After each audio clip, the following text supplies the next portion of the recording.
नमस्कार। सभी धर्मी बहन भाइयों का आपके अपने चैनल पर एक बार फिर स्वागत है।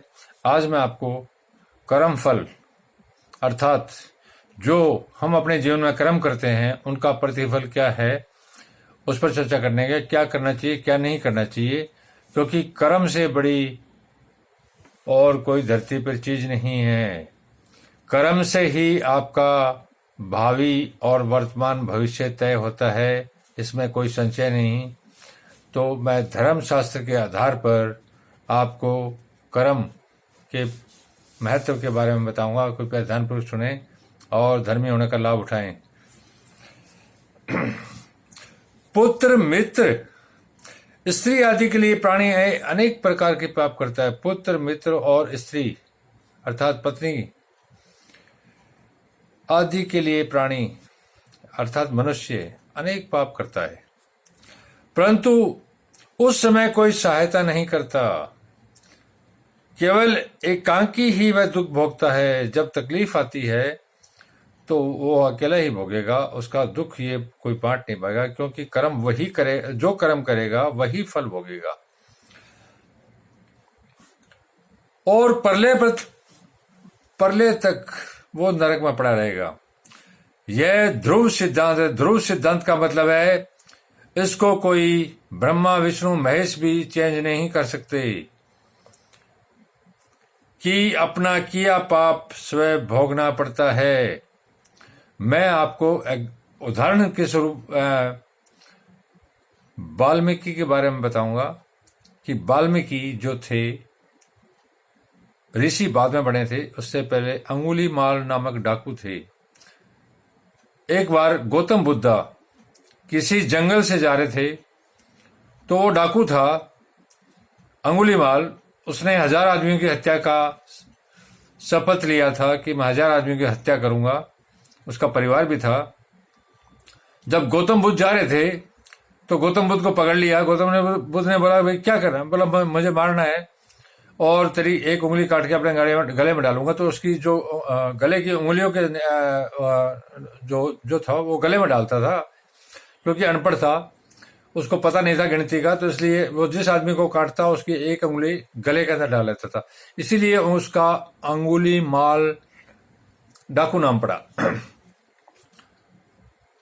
गौतम बुद्ध ने बोला, भाई ये ऐसा कर्म करेगा तो इसके बुरे फल आएंगे, तो इसमें तेरे हिस्से कौन बंटवाएगा? बोला, मेरे बच्चे हैं, मेरी बीवी है। उसने उसके बाद गौतम बुद्ध को एक पेड़ से बांध दिया ताकि वो भाग नहीं जाए, और अपने बच्चों और बीवी से पूछा कि मैं ये जो कर्म कर रहा हूं इसका फल हम सब बांट के खाएंगे? बोला, नहीं, हमने कब कहा कि तू पाप के मार्ग से हमें हमारा भरण पोषण कर, हमने तो ऐसा कभी नहीं कहा। इसका फल तू ही भोगेगा। उसके बाद वो वापस आया और उसने गौतम बुद्ध से दीक्षा ली। दीक्षा लेने के बाद वह हिंदू धर्म का सबसे बड़ा ग्रंथ रामायण ग्रंथ लिखने में सक्षम हुआ। वो सारे पाप मार्ग छोड़ दिए उसने, क्योंकि उसने कहा इतने दुख इतने तकलीफें मैं अकेला नहीं भोग पाऊंगा, तो मैं ऐसे काम क्यों करूं। यही मैं आपको समझा रहा हूं। इसलिए बुद्धिमान मनुष्य शरीर को नश्वर जानकर लेस मात्र भी पाप न करे। अर्थात जो बुद्धिमान है वो इस शरीर का नाश मान के लेस मात्र भी, थोड़े भी से भी पाप न करें। पाप से अवश्य नरक भोगना पड़ता है। पाप का फल दुख है और नरक से बढ़कर अधिक दुख कहीं नहीं है। पापी मनुष्य नरकवास के अनंतर फिर पृथ्वी पर जन्म लेते हैं। जो पाप करेगा उसको भोगने के लिए उसको वापस से धरती पर जन्म लेना पड़ेगा।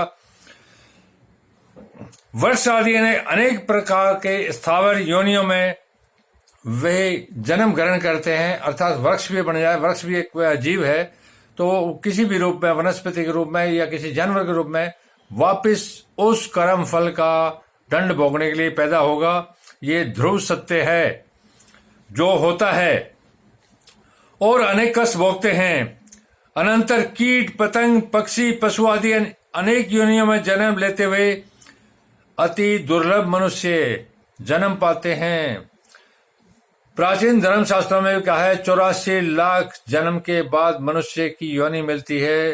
ये बहुत मुश्किल से मिलती है, उसको यूं ही नष्ट मत करो। अगर यूं ही नष्ट कर दिया तो फिर 84 लाख योनियों के अंदर आप वापस चले जाओगे और उसी प्रक्रिया में भुगते भुगते अथाह दुख का सामना करना पड़ेगा। तो ये आपको सोचना है कि आपको क्या करना है। स्वर्ग और मोक्ष देने वाले मनुष्य जन्म को पाकर ऐसा कर्म करना चाहिए जिससे नरक न देखना पड़े, अर्थात मनुष्य जन्म पाकर ऐसा काम करना चाहिए कि जिससे नरक में नहीं जाना पड़े। यह मनुष्य योनि देवताओं तथा असुरों के लिए भी अत्यंत दुर्लभ है। मनुष्य योनि जो है वो देवताओं और राक्षसों के लिए भी दुर्लभ है। तो इसको इतना इतना आसान मत मानो कि ऐसे ही मनुष्य पैदा हो गया, ऐसे ही बन गया। धर्म से ही मनुष्य का जन्म मिलता है। मनुष्य धर्म से जन्म पाकर उसे धर्म की वृद्धि करनी चाहिए। जिस कारण उसका जन्म हुआ है उसकी वृद्धि करनी चाहिए। धर्म से ही तुम्हारा जन्म हो रहा है और तुम अधर्म पर लगे तो अपना नाश तुम खुद ही कर रहे हो, दूसरा कोई नहीं कर रहा है। फिर कहते हो परमात्मा ने ऐसा किया। परमात्मा नहीं करता है कुछ, वो सबको समान बराबर एक निगाह से देखता है, एक निगाह से काम करता है। उसका न्याय बिल्कुल पवित्र है और वो न्याय के अंदर कभी देरी या हेर फेर कभी नहीं करता। जो अपने कल्याण के लिए धर्म का पालन नहीं करता, धर्म का पालन आप समाज के लिए दूसरों के लिए नहीं कर रहा है, जो भी धर्म का पालन कर रहा है उससे सबसे ज्यादा कल्याण उसका खुद का हो रहा है। इसलिए धर्म जरूरी है कि उससे उसी का कल्याण होगा। जो अपने धर्म का पालन नहीं करता उसके समान मूर्ख भी कौन होगा। यह ध्रुव सत्य है। इस देश में जन्म पाकर जो अपने कल्याण के लिए पुण्य करता है वह बुद्धिमान है। जिसने ऐसा नहीं किया उसने अपने आत्मा के साथ वंचना की, अर्थात आत्मा के साथ धोखा किया।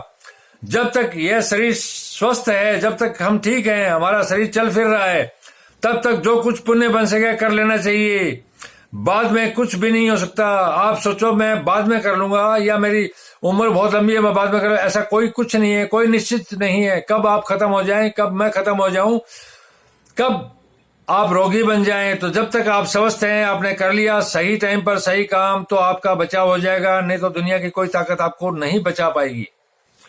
दिन रात के बहाने नित्य आयु के अंश घटित हो रहे हैं। हमें लगता है कि आज जन्मदिन मना रहे हैं और हो रहे हैं, उससे हमारी आयु दिन रात प्रति क्षण हमारा आयु का हिस्सा कम ही हो रहा है, ज्यादा कुछ नहीं हो रहा है। फिर भी मनुष्य को बोध नहीं होता कि एक दिन मृत्यु आ पहुंचेगी। उसके बावजूद हमें इसका एहसास नहीं होता कि हम मृत्यु के निकट जा रहे हैं लगातार, हर पल हर उसमें। यह तो किसी को भी निश्चय नहीं है कि किसकी मृत्यु किस समय होगी। यह तो निश्चय किसी को नहीं है किसकी मृत्यु कब होगी। फिर मनुष्य क्यों धैर्य और सुख को क्यों कर धैर्य और सुख मिलता है, यह जानते हुए कि एक दिन इन्हीं सारे सामान सारे ऐश्वर्य को छोड़ के अकेले चले जाएंगे। आप बिल्कुल अकेले हो जाओगे, हर मनुष्य अकेला हो जाएगा। जब मृत्यु आएगी, मृत्यु के बाद कोई साथ नहीं जाएगा, आपके कर्म साथ जाएंगे।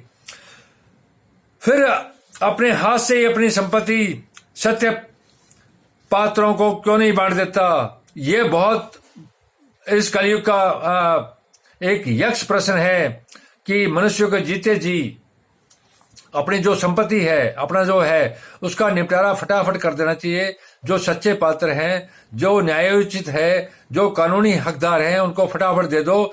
बाद में वो कल देखेगा, कल मैं कर दूंगा, कल वो उसको समय नहीं कोई देगा। जितनी जल्दी हो उतना जल्दी कर दो। मनुष्यों के लिए दान ही पाथ है, अर्थात रास्ते के लिए भोजन है। जो मनुष्य दान करता है वो अपने उस पथ के लिए जो मृत्यु के बाद मिलेगा वो अपना भोजन है। वो उसको वही दान किया हुआ बार बार भोजन खाने को मिलेगा। अगर वो कुछ देगा संसार में तो उसको वो हर हाल में प्राप्त होगा। जो दान करते हैं वे सुखपूर्वक जाते हैं, जो दान करते हैं वे सुखपूर्वक जाते हैं। दानहीन जो दान नहीं करता वो उस मृत्यु के बाद जो मार्ग है बहुत दुख पाते हैं और भूखे रहते हैं, भूखे मरते हैं।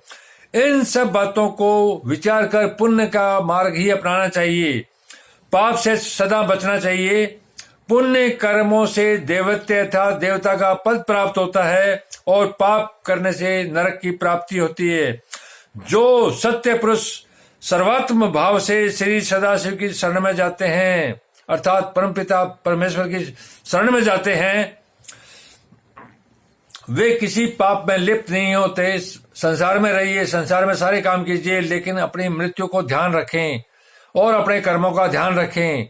जो आदमी इस मनुष्य जीवन को पाके अपनी मृत्यु को ध्यान में रख के परमात्मा के मार्ग का सहारा लेके, धर्म का सहारा लेके संसार का जो एक पुल है इसको पार कर जाता है, उसको किसी मंदिर मस्जिद या किसी गुरु की जरूरत नहीं है। वो अपने आप बिल्कुल संकीर्ण रास्ते से निकल जाएगा और आने वाले अपने कई जन्मों का सुधार कर लेगा।